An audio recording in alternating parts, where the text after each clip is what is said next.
Friendship in school often forms under structured, predictable conditions. Everyone shows up at the same time, shares similar schedules, attends the same classes, and follows the same rules. This repetitive structure creates consistent social opportunities. You don't have to plan to see people, it just happens. School is not only a place for learning, but also a built in social environment that simplifies human connection. Once school ends, that structure is gone. And with it, so does the regularity that kept many friendships intact. Suddenly, everyone is given a blank canvas, and all canvases go in the same direction. Some people move forward faster, some stay still, but the routine is broken.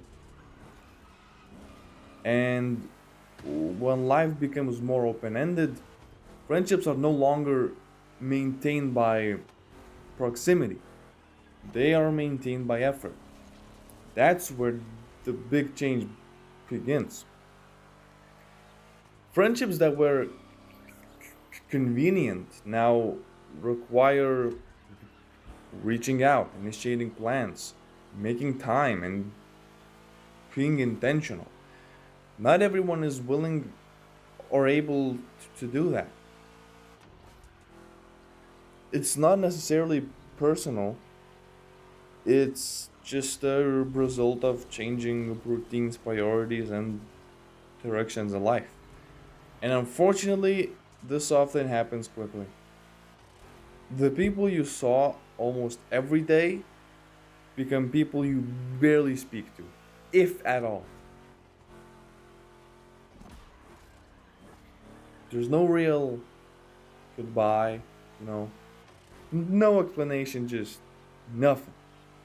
Some silence, and that silence becomes distance. One common reason this shift feels so harsh is because school gives a false cleanse of sorry, school gives a false sense of closeness. You think you're close to someone because you see them every day or talk too often.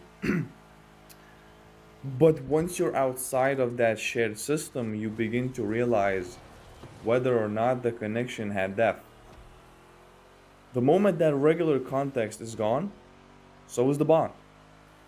If it was only ever surface level to begin with, it's important to recognize that this isn't entirely avoidable. You can't beg someone to stay in your life, and you shouldn't. Trying to do so often leads to what? Rejection, being ignored. Not really because you're not worth it to them, but because the other person has already mentally moved on. They did it first, now it's your turn.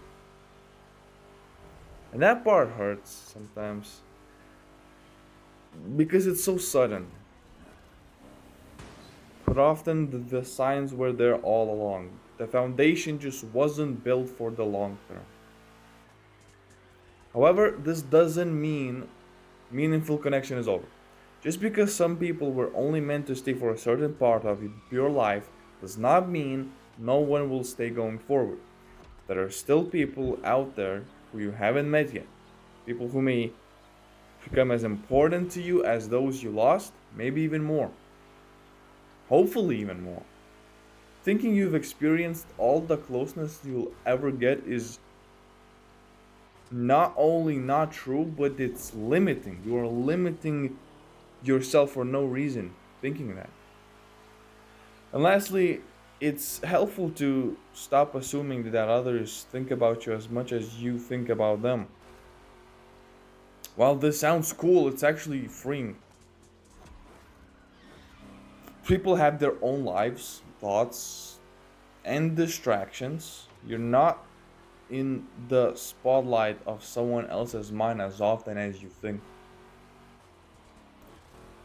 And that feels isolating, but it also means you're not being judged or forgotten in the way that you fear. It's just life moving on, as it always does, and as you should too. Losing friends after school is not a failure. It doesn't make you a failure. It's just a transition. Think about kindergarten if you ever went to one. You had friends, but now you don't from there. Maybe some of you still do, but most of us don't. We just moved on, right?